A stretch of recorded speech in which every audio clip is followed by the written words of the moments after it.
Bonjour tout le monde et bienvenue à cette conférence de CEF. Merci d'être venu. J'ai le plaisir de vous présenter Morgane Hurley. Je vais juste dire un peu son passé. Elle a fait un master de fonctionnement et modélisation des écosystèmes terrestres à l'Université de Bordeaux et son doctorat aussi à l'UMR BioGéco à Bordeaux en écologie fonctionnelle et des communautés. Et elle a terminé en février 2013. Et durant son doctorat, elle a étudié les réponses des arbres forestiers aux changements globaux en utilisant deux approches, une approche biogéographique et une autre écophysiologique. De juillet 2013 à juin 2015, elle a fait un stage postdoctoral dans l'équipe de Mark Velland à l'Université de Sherbrooke. Et elle étudie des facteurs contrôlant la régénération de l'érable à sucre le long d'un gradient altitudinal.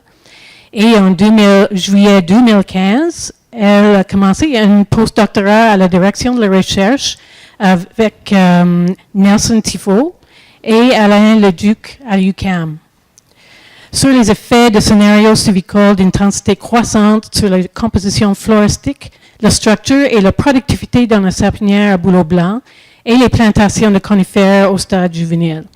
Et actuellement, elle étudie l'effet de l'aune dans les plantations d'épinette noire et pin gris en limite nord des forêts, attribuable dans le cadre d'un postdoctorat avec le DRF et UQAM avec Nelson Tifo et Yves Bergeron. Donc, aujourd'hui, elle va parler un peu de ces différents résultats et ses études. Donc, bienvenue, Morgane. Merci. Bonjour à tous, je suis vraiment heureuse d'être parmi vous cet après-midi. Durant cette heure, j'espère vous faire voyager à travers différents écosystèmes forestiers. Certains, je pense que vous connaissiez mieux que d'autres, comme l'érablière au Mont Mégantic ou encore la sapinière à bouleau blanc dans la forêt de Montmorency. Mais on va traverser aussi l'Atlantique et puis j'espère vous faire découvrir les forêts dunaires du sud-ouest de la France. Donc, comme vous le savez, les changements climatiques ont de nombreux impacts sur les arbres, et notamment les arbres vont devoir se déplacer pour suivre le changement de leur bioclimat. Ici, vous voyez la vitesse sur cette carte, la vitesse locale instantanée nécessaire pour maintenir une température constante. Donc, au maximum, sur les couleurs les plus chaudes, en rouge, les arbres vont devoir se déplacer de 10 km par an pour suivre le déplacement de leur bioclimat, donc ce qui est énorme. Les changements climatiques ont aussi également un impact sur la saison de croissance. Ici, cette étude, par exemple, a montré que la saison de croissance est plus longue en 91 par rapport à 1981. Les couleurs chaudes sur cette carte montrent un allongement de la saison de croissance qui est plus important. Et donc, on sait que les changements climatiques vont avoir un impact sur la physiologie, la productivité, la croissance et la phénologie des arbres, entre autres. On a également observé à travers le monde des événements de dépérissement des forêts qui sont induits par la sécheresse, et ceci, quel que soit le biome, du plus aride au plus humide. Donc, vous avez des exemples ici de Populus tremuloides au Canada, le Notophagus en Argentine, le Pinus sylvestris en Suisse, ou encore on a observé des événements de dépérissement des forêts induits par la sécheresse sur des populations d'acacias en Australie. Et donc, on peut se demander quels vont être l'impact des changements climatiques sur l'aire de répartition des arbres. Une des premières options, ça peut être d'aller regarder ce qui s'est passé par rapport aux changements climatiques passés, comment ces changements climatiques passés ont affecté l'aire de répartition des arbres. On peut regarder ça grâce à des études palynologiques et des études génétiques. Ici, vous avez un exemple de différentes voies de migration du chêne vert durant le tertiaire. Donc, vous voyez que c'est une espèce typiquement méditerranéenne. Et pour revenir sur le continent nord-américain, on a l'exemple de l'épinette ici dans cette étude où on voit son déplacement vers le nord de son aire de répartition durant le Quaternaire suite à la fonte de la calotte glaciaire. Ces différentes études nous montrent que durant l'Holocène, la vitesse de migration des arbres est comprise entre 500 et 1000 mètres par an. Sauf que le contexte écologique actuel est très différent du contexte écologique passé. On sait que nos changements climatiques sont beaucoup plus rapides que les changements climatiques passés. On a observé une augmentation de 0,85 degrés entre 1880 et 2012. On sait également qu'on va assister à des événements, puis on assiste déjà à des événements climatiques extrêmes plus intenses et plus fréquents. Ici, sur ce graphique, vous voyez la probabilité d'occurrence d'un paramètre climatique. Prenons la température. On voit que les températures sont plus chaudes, donc la moyenne se déplace, mais la variabilité également des températures augmente. Ce qui fait qu'un événement qui est déjà intense actuellement et qui est peu fréquent, ici en jaune, dans le futur va devenir beaucoup plus fréquent.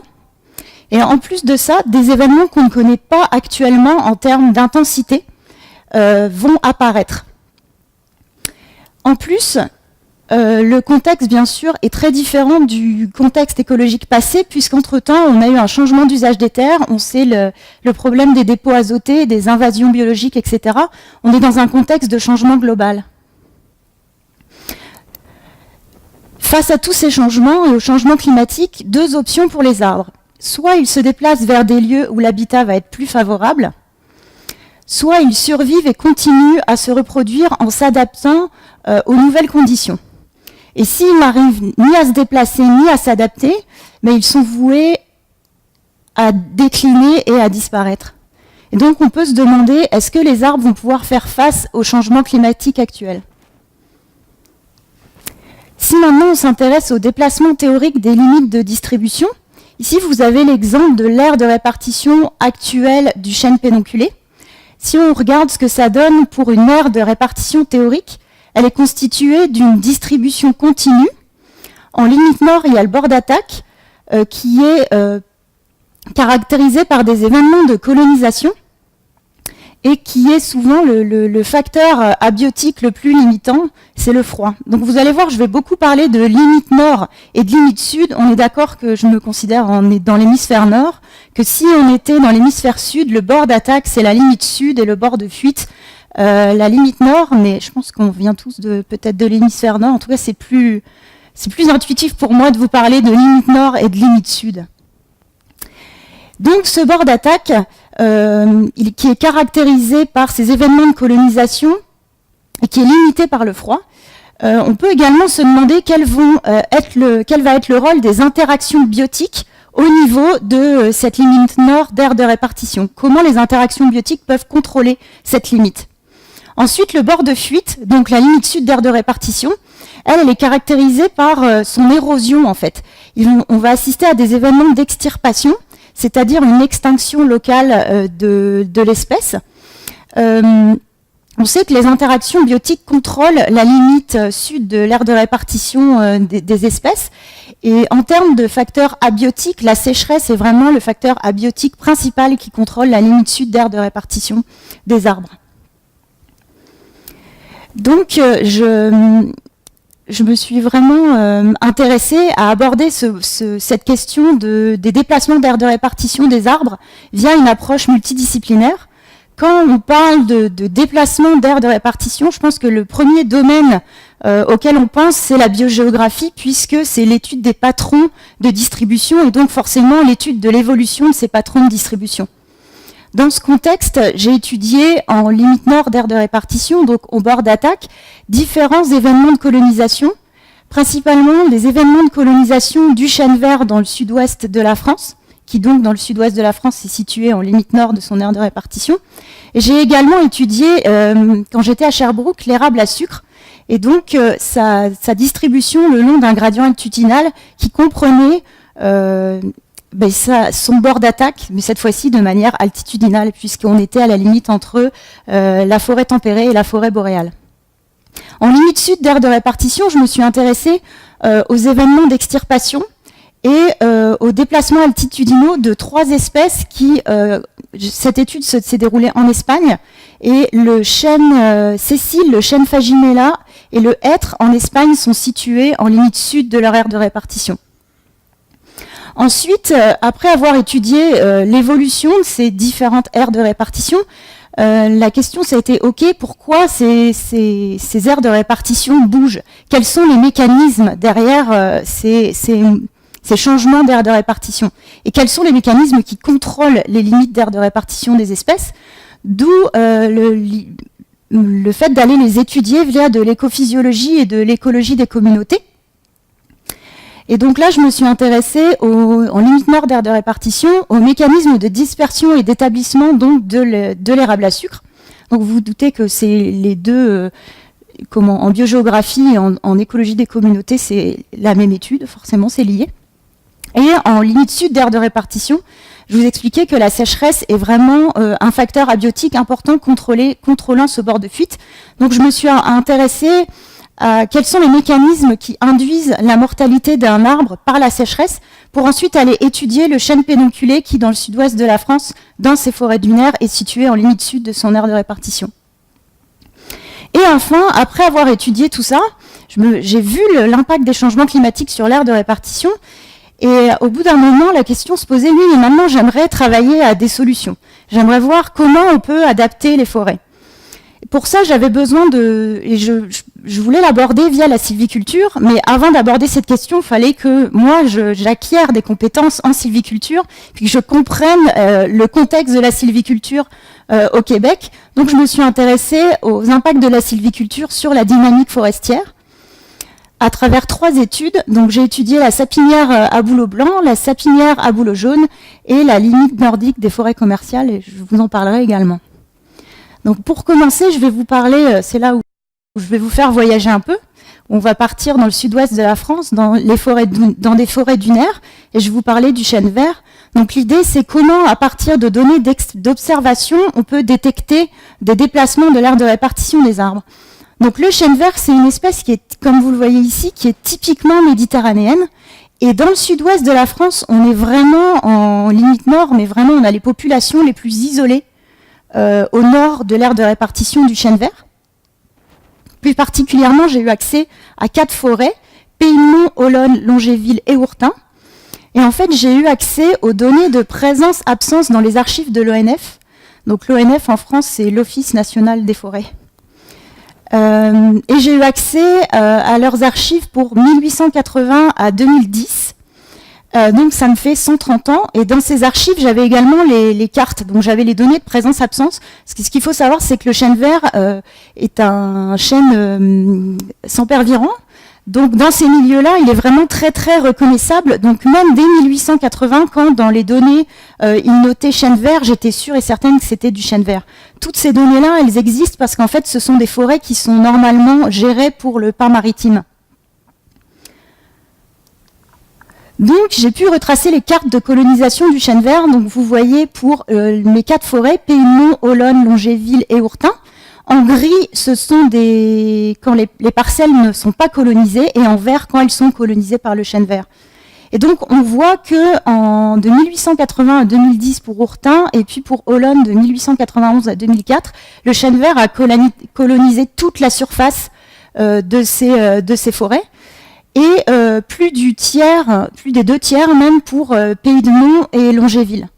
Et grâce à ces cartes, on a pu calculer la vitesse de colonisation du chêne vert, qui est de 14 à 25 mètres par an.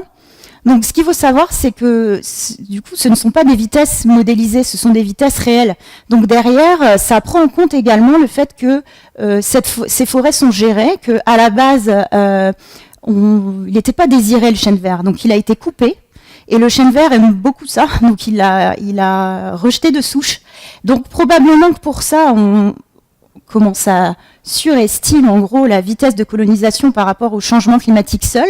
Mais en même temps, le fait qu'on ait des zones d'études qui sont bornées, on peut aussi sous-estimer la vitesse de colonisation, parce que comme beaucoup de chênes, tous les chênes, le chêne vert peut avoir des sauts de graines puisqu'il peut être propagé par des jets. Et donc ça, on peut sous-estimer cette colonisation à plus longue distance. Dans tous les cas, ça nous donne quand même une vitesse de colonisation qui est du coup très réaliste, parce qu'elle comprend beaucoup d'interactions, toutes les interactions biotiques, la gestion, etc. Et elle est tout de même bien inférieure aux vitesses de migration pendant l'Holocène, qui sont de 500 à 1000 mètres par an, et bien inférieure au déplacement du bioclimat, qui est supérieur à 1000 mètres par an, donc à 1 km par an. Donc le chêne vert, dans tous les cas, n'est pas capable de suivre le déplacement de son bioclimat. Ensuite, avant de passer au mécanisme, je voulais vous parler, en tout cas évoquer cette étude en limite sud d'aire de répartition parce que c'est beaucoup plus facile de détecter un événement de colonisation que de détecter un événement d'extirpation. L'idée de cette étude, en fait, c'était d'aller, oui, en limite sud de l'aire de répartition du hêtre, du gène Cécile et du chêne Phaginea, mais d'aller étudier le déplacement altitudinal, c'est-à-dire qu'on s'est situé dans des montagnes qui sont situées en limite sud de leur aire de répartition, et on a comparé leur déplacement altitudinal par rapport aux chênes verts et aux chênes lièges qui, en Espagne, eux, sont situés au cœur de leur aire de répartition. Et la méthodologie aussi était différente de l'étude précédente, c'est que le fait de pouvoir avoir j'ai eu accès aux inventaires forestiers nationaux espagnols de 90 et de 2000, donc j'ai pu avoir ma probabilité d'occurrence en fonction de l'altitude, donc avoir une idée de l'altitude optimale pour 90 et 2000. Donc l'altitude optimale, c'est l'altitude à laquelle la probabilité de présence de l'espèce est maximale. Et ce qui est intéressant aussi, c'est de comprendre pourquoi cette altitude optimale évolue. Est-ce que c'est causé par un événement de colonisation ou un événement d'extirpation? C'est-à-dire que quand on fait la différence entre ces deux courbes, on a l'air ici en gris, qui nous donne si cet air est positif, c'est qu'on assiste à un événement de colonisation. Donc dans cet exemple, l'altitude optimale entre 90 et 2000 augmente en altitude parce qu'on a des événements de colonisation en haute altitude. Mais dans cette étude, j'ai des essences qui augmentent, leur altitude optimale augmente en altitude, mais c'est pas dû à des événements de colonisation en haute altitude, c'est dû à des événements d'extirpation en basse altitude. Et cette démarche-là, j'étais vraiment contente que ça marche, de pouvoir détecter et comprendre pourquoi mon altitude optimale évolue. Et c'est un des moyens d'avoir une idée des événements d'extirpation, de les détecter. Donc comme je vous le disais, je vais passer maintenant aux mécanismes. Et on va revenir, je pense, à des forêts que vous connaissez mieux, comme l'érablière dans le Mont Mégantic, où j'ai étudié les mécanismes de dispersion et d'établissement de la régénération. Mais pour étudier ces mécanismes, avant, il faut avoir une idée de la distribution altitudinale de la régénération de l'érable à sucre. Donc, comme je vous le disais, on est au Mont Saint-Joseph, dans le parc national du Mont Mégantic, où on voit bien que la densité des adultes érables diminue avec l'altitude, tandis que la densité des sapins augmente avec l'altitude. Donc on a divisé notre gradient altitudinal en 3 zones.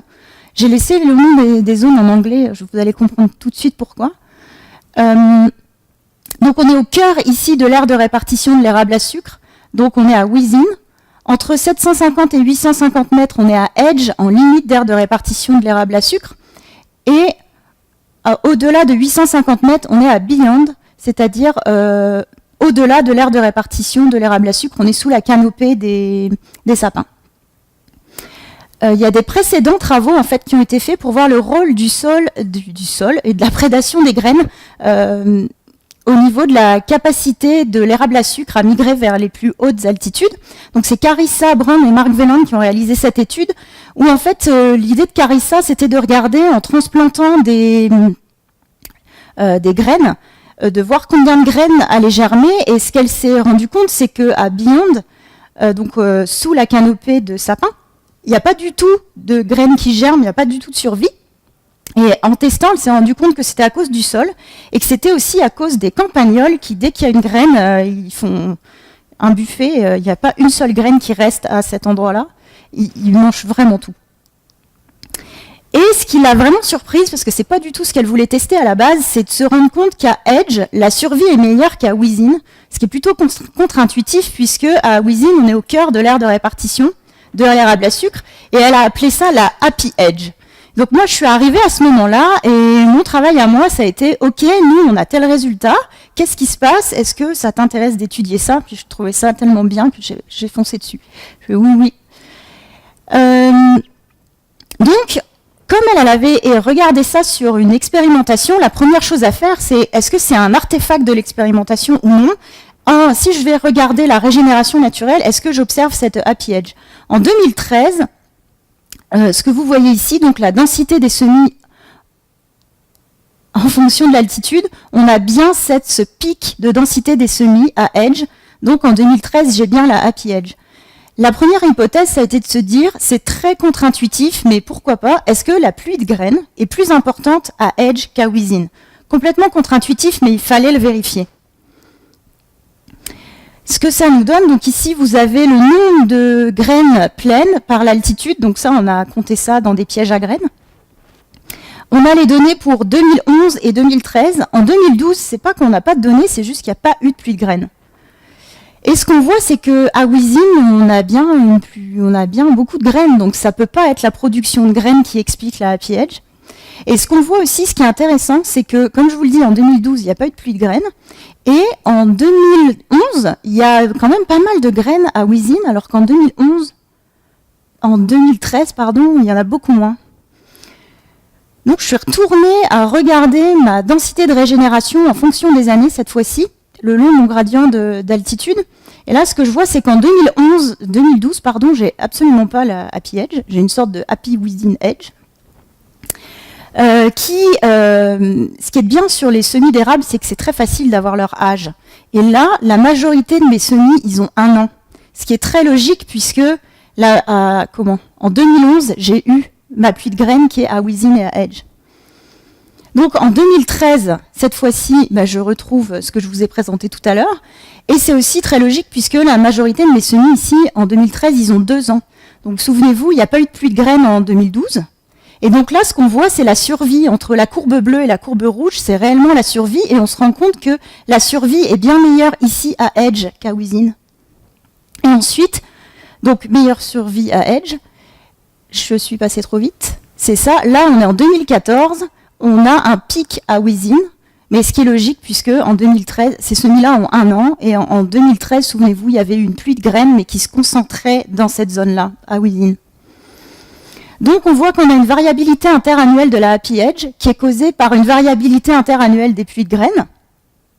Et la question qui se posait ensuite, c'est qu'on remarque aussi qu'on a une meilleure survie des semis en limite de distribution plutôt qu'au cœur de la distribution. Puis ça nous a vraiment interrogé pourquoi il y a cette différence de survie entre ces deux zones. Donc ça a été ma prochaine question. La première hypothèse qui nous est venue rapidement à l'idée, ça a été qu'il y a peut-être un relâchement de la pression des ennemis. Parce que sur le terrain, on se rendait compte qu'il y avait un petit charançon qui avait l'air de beaucoup apprécier l'érable. Et que probablement à Within, comme il y a la majorité de la canopée est constituée d'érable, la densité de charançon devait également être importante, plus importante qu'à Edge, et se retrouver aussi sur les semis. Et donc que la pression d'herbivorie devait être plus élevée. Donc c'est ce que j'ai voulu tester. Donc j'ai réalisé une transplantation de semis de 2 ans à Within, Edge et Beyond à l'automne 2013 et sur 2 transects. Et j'ai installé un traitement herbivorie au printemps 2014. Donc le traitement herbivorie, ça consistait à des petites tentes qu'on s'est bien amusé à construire,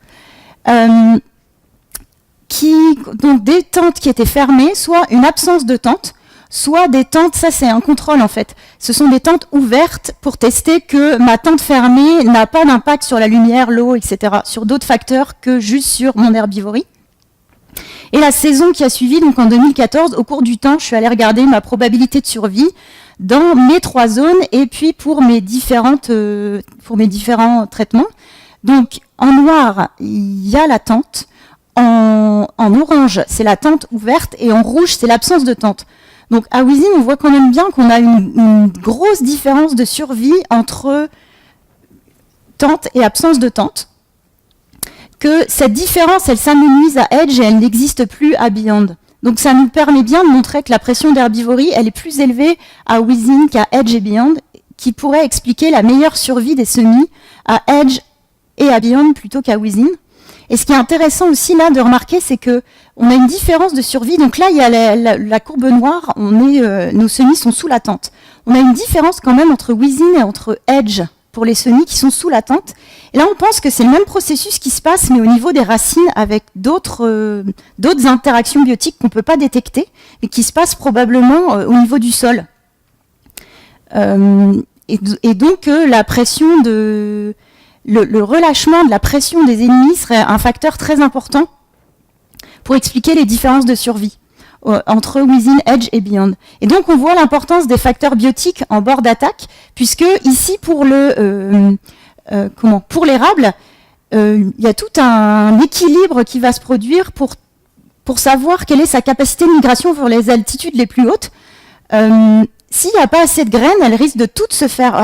S'il n'y a pas assez de graines à Beyond, elle risque de toutes se faire manger par les campagnols.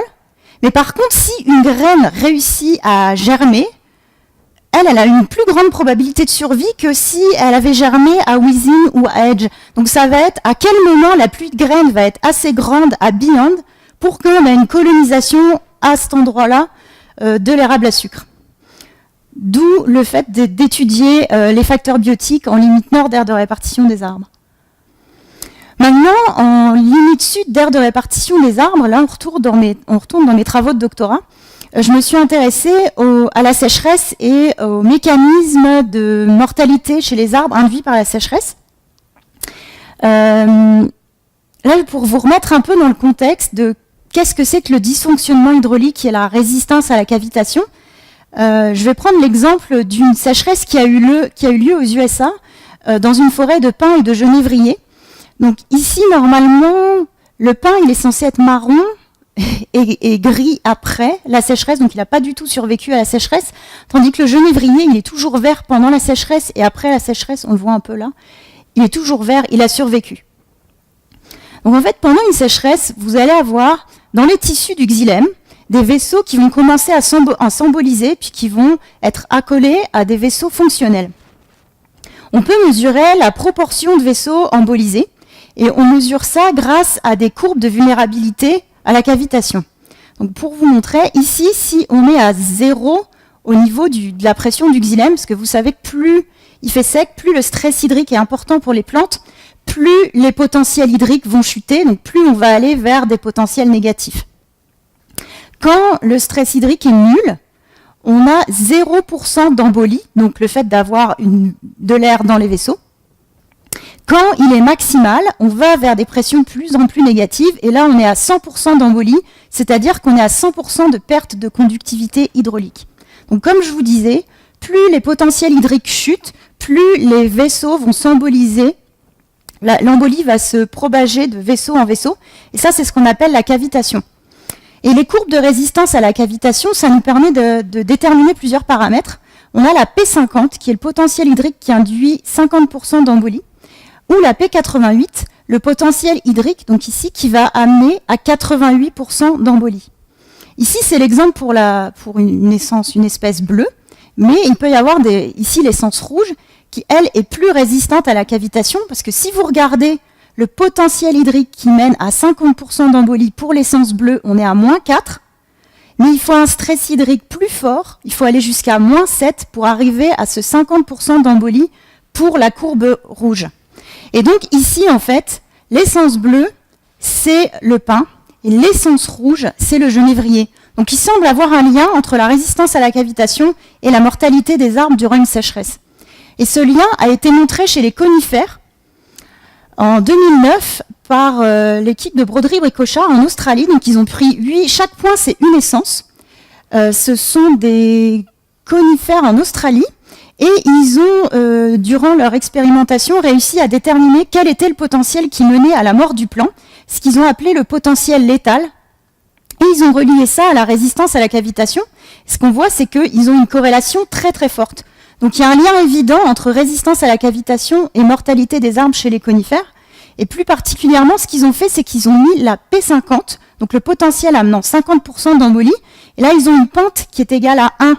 Donc le potentiel létal est vraiment lié au potentiel qui induit 50% d'embolie. Durant mon doctorat, je me suis demandé, ok, est-ce que ça a déjà été fait chez les angiospermes? Et en fait, non. Donc mon idée, ça a été de reprendre leur protocole et de l'adapter pour réaliser ça chez les angiospermes. Donc j'ai pris 5 espèces d'angiospermes qui avaient des résistances à la sécheresse contrastée.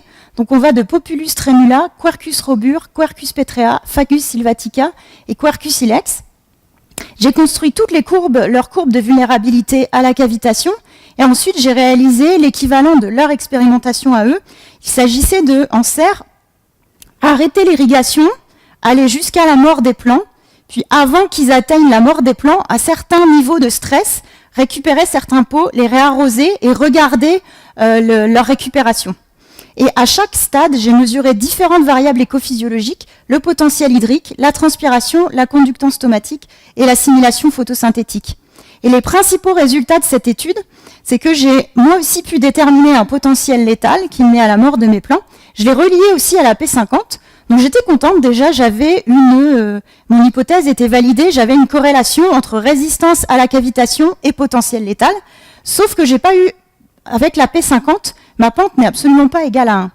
Donc je me suis dit que j'allais essayer avec la P88, donc le potentiel amenant 88% d'embolie, et cette fois-ci ça a bien marché, en tout cas ça a validé mon hypothèse, j'avais une pente égale à 1. Donc chez les angiospermes, le potentiel létal, il correspond à celui qui induit 88% d'embolie. Et ça, c'est important parce que grâce à ça, on peut avoir un outil qui est la marge de sécurité hydraulique. Donc pour vous expliquer, ici, vous avez toujours ma courbe de vulnérabilité à la cavitation. L'idée, c'est d'aller sur le terrain au moment où c'est le plus sec de l'année, le jour où c'est grand soleil, le moment est de mesurer le potentiel hydrique le midi, au moment où la plante elle est le plus stressée. Donc c'est le stress maximal qu'elle peut atteindre. Et vous regardez ce potentiel que vous venez de mesurer, à combien il est distant de la P50. De la P50 si vous travaillez sur des conifères, de la P88 si vous travaillez chez les angiospermes.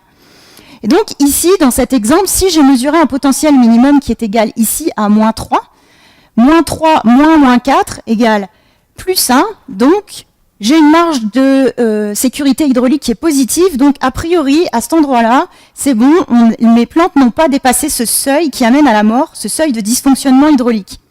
Si, à l'inverse, j'avais mesuré, dans ce cas-ci, un potentiel de moins 5, j'aurais eu une marge de sécurité hydraulique négative, et a priori, là, notre plante sur le terrain, elle est déjà, elle est vraiment à fort risque, et voire elle est déjà en déclin en fait.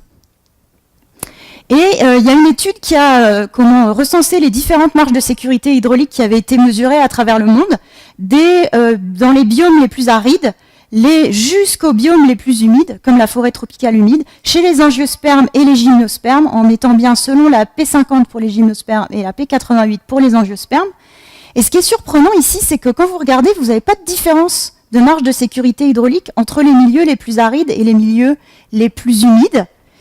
Et que cette marge n'est pas si élevée, on est entre 2-3 mégapascales, on aurait pu s'attendre en forêt tropicale humide à avoir une marge beaucoup plus élevée. Donc en gros, nos forêts sont vulnérables à la sécheresse, et ça peut expliquer pourquoi, la carte que je vous ai montrée au départ, pourquoi on voit des événements de dépérissement des forêts suite à la sécheresse à travers le monde entier et dans différents biomes, qui soient plus humides ou plus arides. Donc moi, en fait, j'ai utilisé ce même outil de marge de sécurité hydraulique en limite sud d'aire de répartition du chêne pédonculé. Donc je reviens à ma question de départ, comment la sécheresse contrôle la limite sud d'aire de répartition.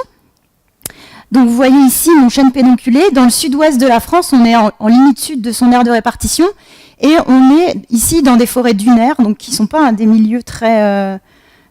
vous doutez que le sable et le chêne pédonculé, ça fait pas trop bon ménage. Et on est en même temps, dans cette forêt, on a le chêne pédonculé, mais également le chêne vert. En fait, c'est une des forêts que je vous ai présentées tout à l'heure dans les études sur la colonisation du chêne vert. Donc on est en limite nord de l'aire de répartition du chêne vert. Donc vous voyez ici Ourtin, nos forêts dunaires avec le chêne pédonculé, le chêne vert et le pin maritime. Donc j'ai mesuré différentes variables écophysiologiques lors d'une année sèche et d'une année humide, le potentiel hydrique, la transpiration, la conductance stomatique et l'assimilation photosynthétique.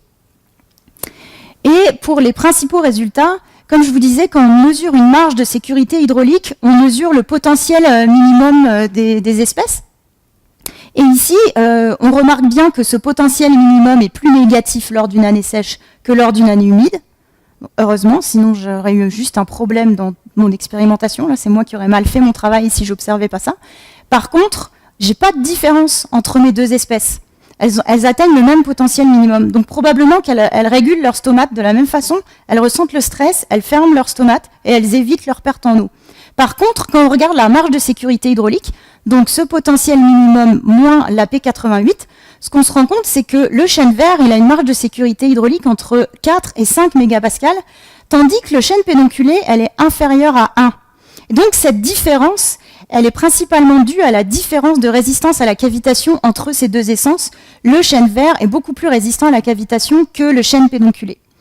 Et ça nous dit également que dans ces milieux-là, il y a un fort risque d'extirpation du chêne pédonculé dans cette zone d'étude qui est localisée au bord de fuite de cette espèce. Donc voilà ce qui concernait mes études en écophysiologie. Et comme je vous le disais, ensuite j'ai voulu faire de la recherche plus appliquée et plus connaître le contexte de la sylviculture au Québec. Et donc j'ai travaillé sur l'effet de scénarios sylvicoles sur les attributs clés de l'écosystème forestier et sur la productivité des peuplements. Et c'est cette étude dans la sapinière à bouleau blanc que je vais vous présenter. Donc pour vous replacer dans le contexte de cette étude, l'aménagement écosystémique au Québec vise à réduire les écarts entre les attributs des forêts aménagées et ceux des forêts naturelles, mais il vise également à l'intensification de la production de bois. Donc moi, je me souviens, quand j'ai découvert ce concept, la première chose que j'ai pensé, c'est « Ok, je comprends, à l'échelle du paysage, on peut faire des zones où on met des zones en conservation, d'autres zones où on fait une sylviculture plus intensive pour la production de bois. » Effectivement, c'est ce qui se fait. Il y a des projets comme Triade, etc., qui font par zone. Sauf que l'aménagement écosystémique, il doit aussi s'appliquer à l'échelle du peuplement. Et donc là, on est à l'échelle de la sylviculture. Et donc, on peut se demander quels sont les impacts de différents scénarios sylvicoles sur les attributs forestiers et sur la production de bois des forêts. Donc, l'objectif de cette étude, c'était d'évaluer les impacts de différents scénarios sylvicoles d'intensité croissante sur la composition, la structure et la production de bois dans des peuplements de la sapinière à bouleau blanc, donc on est dans la forêt Montmorency, qui sont âgés de 20 ans. Donc, les différents scénarios sylvicoles d'intensité croissante, on a une coupe de protection de régénération et des sols. On a ensuite une coupe de protection de régénération et des sols suivie d'une éclaircie précommerciale. Ensuite, on a la coupe qui est suivie d'une plantation, qui est suivie d'un dégagement mécanique. Puis la coupe suivie d'une plantation, suivie d'un dégagement chimique. Donc pour les deux premiers traitements, ce sont des peuplements qui sont régénérés naturellement. Pour les deux derniers, ce sont des plantations. Pour le dégagement chimique, ça ne se fait plus au Québec puisque les phytocides sont interdits. Mais ça se fait encore ailleurs au Canada, donc c'était vraiment intéressant de comparer le dégagement mécanique du dégagement chimique, le dégagement mécanique est réalisé bien sûr au Québec. Et nous avons pris des peuplements issus d'une épidémie de tordeuse des bourgeons de l'épinette qui nous ont servi de référence. Pour la composition, donc dans le témoin, dans le contrôle, on a en proportion pour 10 arbres, on va avoir un feuillu. Pour la CPRS, on va avoir 4 feuillus pour 6 conifères. Pareil pour la plantation suivie d'un dégagement mécanique. Et pour la plantation suivie d'un dégagement chimique, on va avoir un feuillu qui est beaucoup plus petit pour nos 10 arbres. Toujours pour la composition, quand on regarde les arbres, ce qu'on voit, c'est qu'on a le sapin qui diminue en fonction de l'intensité de sylviculture, ce qui est attendu. Et également, ce qui est très logique, c'est que l'épinette, bien sûr, on en a dans les plantations puisque c'est ce qu'on a planté. Ensuite, comme on se l'attendait, c'est qu'on s'attendait avec l'intensité de la sylviculture d'avoir plus d'espèces héliophiles avec l'intensité de la sylviculture. Et puis, on a des espèces généralistes comme Cornus canadensis qui, elles, sont abondantes tout le long de l'intensité de sylviculture. Pour la structure, je vais juste vous donner l'allure de la structure. Pour des soucis de clarté, je ne montre pas les données brutes, mais je vous jure que c'est la même chose, que je ne les ai pas inventées. Pour les peuplements régénérés naturellement, c'est ce qu'on observe, c'est une structure en J inversé. Donc on a des classes de DHP, en fait, les classes de DHP les plus petites qui sont en plus forte fréquence. Et dans les plantations, en fait, on a une structure plus régulière et plus homogène avec des classes de DHP, on a des DHP plus gros en fait, ce qui est tout à fait attendu quand on fait des plantations. Pour la productivité, en augmentant l'intensité de la sylviculture, on diminue la densité des arbres, on augmente leur diamètre. Comme résultat, la surface terrière, elle est identique le long du gradient d'intensité de sylviculture, mais en termes d'arbres marchands, on a plus d'arbres marchands dans les plantations puisqu'il faut atteindre un certain diamètre pour que l'arbre devienne marchand. Donc en fait, c'est les plantations qui sont les plus productives. Donc pour conclure, les principaux changements de composition et de structure proviennent de la gestion en elle-même. En termes de composition et de structure, ce sont les peuplements régénérés naturellement qui vont être plus proches des peuplements issus de la tordeuse des bourgeons de l'épinette que les plantations. En termes de production de bois, la production de bois est plus élevée dans les plantations. Et notre étude confirme bien l'antagonisme entre l'impact de la sylviculture sur les attributs clés des écosystèmes forestiers et la productivité des forêts. Ensuite, je voudrais juste évoquer avec vous ces deux dernières études où j'ai étudié le résultat d'un délai de dégagement mécanique en plantation d'épinettes noires et blanches dans un scénario de reboisement hâtif. L'article vient d'être accepté cette semaine, là, donc c'est tout neuf. Donc l'idée, ça a été qu'on a on se situe dans 3 sites, des sites qui sont riches. On a notre plantation. Pour le témoin, on a seulement un nettoiement au stade Goli. Pour le traitement requis, on va avoir un dégagement qui a eu lieu au moment requis, c'est-à-dire le moment où les conditions de lumière sont atteintes. Le traitement requis plus 1, c'est-à-dire que le dégagement a un délai d'1 an, est retardé d'1 an par rapport au moment requis. Et requis plus 2, le dégagement est retardé de 2 ans. Et les principaux résultats de cette étude, ça a été de montrer qu'il n'y a pas d'impact significatif à retarder l'application du dégagement mécanique jusqu'à 2 ans après le moment requis. Et ça, c'est plutôt intéressant parce que ça permet d'avoir une fenêtre d'intervention pour réaliser le dégagement qui est souvent omis. Or, ce qu'on constate, c'est que l'omission du dégagement, lui, il va avoir un effet marqué sur la production à l'échelle de l'arbre et du peuplement.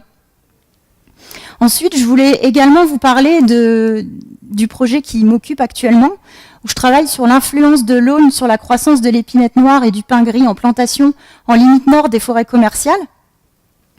On se dit que planter une essence accompagnatrice, a priori, ça va avoir un effet négatif sur la croissance de nos essences désirées, parce qu'on pense toujours à la compétition souvent en premier.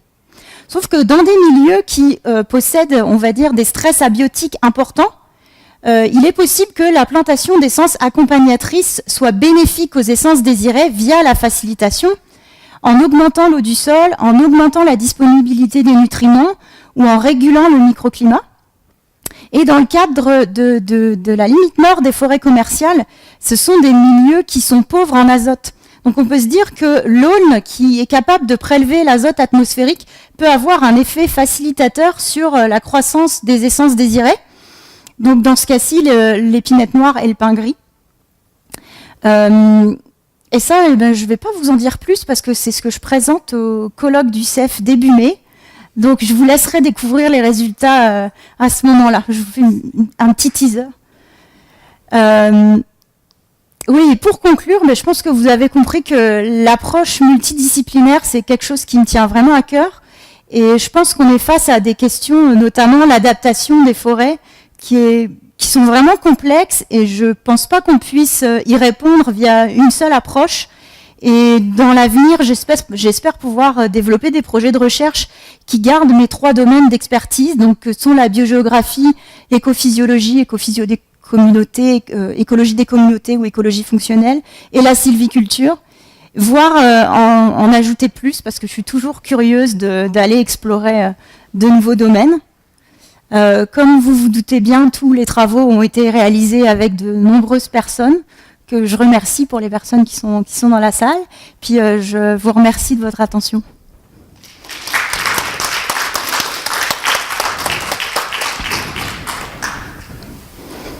Alors, je vais mobile avec le microphone pour les questions. Donc, déjà, Karine. Oui, bonjour. Je m'appelle Karine. Je suis à la maîtrise. J'ai observé le phénomène de la sécheresse en 2012 dans un dépeuplement assez exposé. J'étais contente de voir la figure que vous avez présentée sur le risque de cavitation parce qu'on ne le revoit pas souvent. Là où est-ce que je voudrais avoir votre avis, c'est l'expérience que vous avez faite en laboratoire sur le risque de cavitation, que j'ai lu dans d'autres études. Donc, ces plans-là, à la base, ont un statut sain avec des vaisseaux sains. Et donc, on prend des mesures quand ils sont jeunes aussi. Et quand on essaie de les transposer sur le terrain, avec des arbres, dans le fond, qui ont déjà une histoire de stress ou probablement déjà eu une histoire de cavitation, on se rend compte que, dans le fin fond, les parallèles sont vraiment difficiles à faire. Je voulais savoir si vous l'aviez considéré un peu dans votre observation. Ben, c'est parce qu'il y a plusieurs façons de mesurer la résistance à la cavitation. Donc, il y a effectivement de construire ces courbes-là, où on part toujours d'une branche. En fait, on l'a même réhydraté, la branche, pour avoir ce point-là qui est à 0% d'embolie, et puis on est à un potentiel hydrique qui est très peu négatif. Mais ensuite, sur le terrain, il est possible d'avoir ce qu'on appelle l'embolie native. C'est ça. Et ça se mesure. Après, qu'est-ce qui explique l'embolie native ? A priori, c'est la sécheresse, mais une embolie qui est très, très, très, très faible, en fait, ça n'existe pas un arbre dans la nature qui a 0% d'embolie, parce que l'embolie va se propager d'un vaisseau à l'autre, et la première bulle, en fait, c'est ça, c'est l'origine de la première bulle d'air. Elle peut apparaître parce qu'il y a un insecte qui est rentré dans l'arbre et lui, forcément, il a fait un trou dans les vaisseaux du xylème, donc il y a des bulles d'air qui rentrent. Ça peut être aussi de la cavitation au moment du printemps avec l'hiver. Il y a aussi un phénomène de cavitation en hiver qui peut être dû à la sécheresse. Donc après, c'est tout le jeu quand on mesure l'embolie, à quoi il est dû. Et surtout, si on voit l'évolution, c'est sûr que si on mesure au début d'une sécheresse une embolie native, puis à la fin d'une sécheresse, l'embolie native, si on fait le suivi, on est sûr que c'est dû à la sécheresse, mais c'est toujours plus compliqué de savoir sur le terrain à quoi c'est dû. Mais c'est pour ça que c'est important d'avoir une idée déjà en conditions contrôlées le plus possible de la stratégie hydraulique des espèces qu'on étudie, puis ensuite d'aller voir sur le terrain, parce qu'au moins on connaît déjà leur physiologie, puis leur réponse à la sécheresse. Puis sur le terrain, ça nous donne quand même une bonne idée de ce qui se passe. Donc, dans le fond, vous seriez d'accord pour dire, mettons, pour les feuillus, vous avez trouvé 88%, mais ça pourrait être, mettons, plus ou moins 20%. Là. Mais c'est parce que pour les feuillus, ce qui est compliqué, en fait, plus que pour les conifères, là, j'avoue, j'ai fait un petit raccourci dans ma présentation, c'est que pour les conifères, on parle vraiment de potentiel létal, parce que ça amène vraiment à la mort du plant, l'AP50. Pour les angiospermes, pour les feuillus, c'est plus compliqué parce qu'il y a des essences qui, elles, vont perdre toutes leurs feuilles, comme par exemple le peuplier. On a vraiment ce lien. Il existe entre la P88 et ce que j'ai appelé là, pour simplifier, le potentiel létal. Mais dans l'article qu'on a écrit, je ne l'ai pas appelé le potentiel létal, je l'ai appelé le potentiel qui amène au maximum de dommages, en fait. C'est-à-dire que tous les tissus vivants qui ont subi ce 88% d'embolie, ils vont jamais récupérer. Eux, ils sont morts. Par contre, le peuplier faux-tremble, il est capable de rejeter de souches. Parce que lui, en fait, il va éviter la sécheresse. Il va souvent fermer très vite ses stomates, perdre ses feuilles. Et ensuite, il va, entre guillemets, moi j'appelle ça, il se met en stand-by, puis il attend que les conditions pour lui soient meilleures, puis après, il va repartir. Sauf que cette stratégie-là, elle est viable quand il y a des courtes sécheresses, puis qu'elle ne dure pas, etc. Mais si, par exemple, c'est une espèce qui ne peut pas vivre dans un milieu méditerranéen, parce qu'en vrai, elle n'ouvrirait jamais ses stomates, puis elle ne pourrait jamais avoir du carbone, en fait. Et cette stratégie-là, ça peut arriver que s'il y a plusieurs sécheresses successives, au bout d'un moment, si elle ouvre jamais ses stomates, elle a jamais de carbone et elle peut mourir par entre guillemets de faim.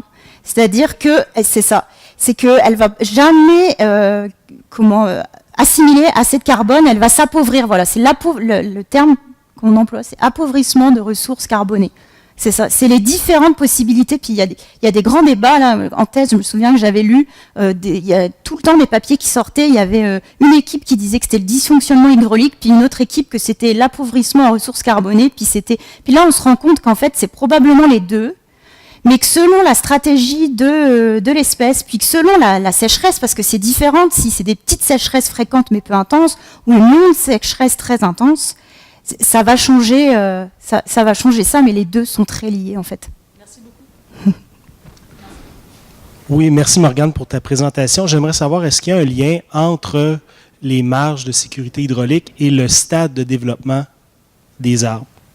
C'est un peu à la suite de la question la question qui a été posée. Donc, si les marges de sécurité hydraulique évoluent en fonction de l'âge, en fonction du stade de développement, ou entre des semis, des gaules, des arbres matures, ou c'est des choses que c'est complètement indépendant. C'est des choses que j'aimerais bien tester, justement, parce que la marge de sécurité hydraulique, elle va dépendre de la résistance à la cavitation, donc de cette fameuse P50 ou P88, qui, pour certains arbres, ça a été montré que ça n'évolue pas avec l'âge. Mais ça n'a pas été fait pour tant d'essences que ça, tant d'espèces que ça. Et puis, c'est ça m'intéresserait de voir comment ça évolue sur plus d'essences. Et ensuite, le potentiel minimum, moi, ça m'étonnerait quand même qu'un potentiel minimum soit identique entre un petit semis comme ça et un arbre qui a 50 ans. Là, c'est sûr que le système racinaire est différent. Probablement que les stomates, la fermeture des stomates, ça va peut-être pas bouger tant que ça, mais c'est sûr que le système racinaire est complètement différent et donc le potentiel minimum va changer. Mais c'est pas des choses qui sont tant... je pense que c'est étudié, là, c'est des choses que j'aimerais développer, puis que j'ai encore du travail dans la littérature à faire pour voir ce qui a déjà été fait, mais c'est pas des choses qu'on voit beaucoup.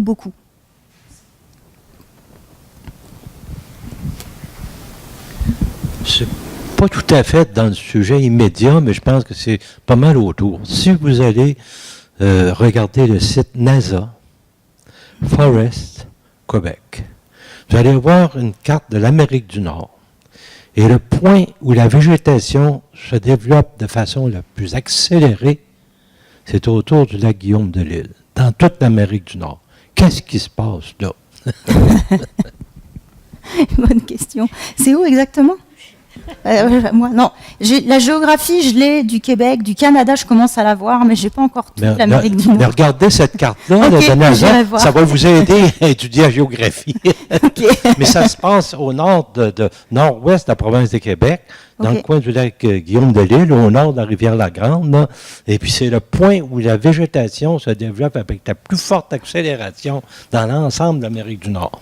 Qu'est-ce qui se passe dans l'ensemble de l'Amérique du Nord. Ok, je vais aller voir ça m'intrigue. Morgane a une petite projection dans le futur. Donc, est-ce qu'on va aller vers une forêt plus feuillue dans le futur au Québec? A priori, les modèles, ils montrent ça. Mais c'est ça, la grande question, c'est est-ce que... il y a plein de choses encore à faire pour voir si c'est vraiment ça. Et est-ce qu'ils ont les capacités de migration aussi? Parce que c'est bien beau de dire qu'ils vont avoir en termes de climat, que ça sera le climat favorable. Est-ce que le sol va être favorable pour eux? Et est-ce que, en termes de migration, quand on voit des chiffres on est au-dessus du kilomètre par an, c'est si on les assiste peut-être. Mais là, actuellement, c'est plus compliqué. Ou peut-être une forêt de peupliers d'une bordure à l'autre.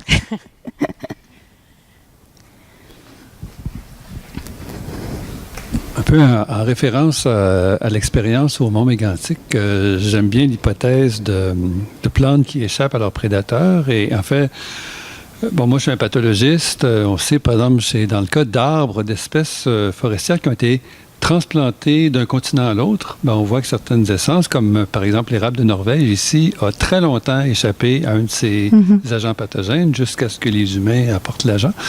Mais à plus petite échelle, est-ce qu'on a des données qui nous indiquent combien de temps vont prendre des prédateurs, en fait, ou incluant des ravageurs, des agents pathogènes, à rattraper leur hôte? Moi, j'ai l'impression que ça doit se faire assez vite. Oui, mais là, en fait, ils sont déjà... hein, on les a vus, les charançons plus haut. Mais là, ce qui se passe, c'est que j'avais mesuré en fait, j'ai aussi mesuré sur chacun de mes plants les dommages foliaires. Et j'ai calculé un pourcentage de dommages foliaires. Donc, je l'avais en fonction du temps. Et j'avais donc également la phénologie des érables. Et quand on regarde, c'est qu'on a un gros décalage, on a un plus grand décalage au niveau de Beyond, là, justement entre le débourrement des érables et je sais plus, je crois que j'avais pris 90% de dommages foliaires. Donc ils sont déjà là, mais c'est juste que l'érable, parce que là, ils sont vraiment tout petits, ils ont 2 feuilles. Et à Wheezing, j'arrivais, ils avaient à peine débourré, leurs feuilles étaient déjà, je devais être déjà à 50%, voire plus de dommages foliaires, tandis qu'en haut, ils étaient, je voyais vraiment cette différence-là, puis mes données le montrent vraiment. Donc je pense qu'ils sont déjà là, et la différence, ça va se faire avec à mon avis, le débourrement va se faire de plus en plus tôt, puis je sais pas quand est-ce que je suis pas du tout entomologiste, donc je sais pas si les insectes, ils vont pouvoir suivre ça ou non, mais je pense qu'ils sont déjà là, puis que ça va plus être lié à une question de timing.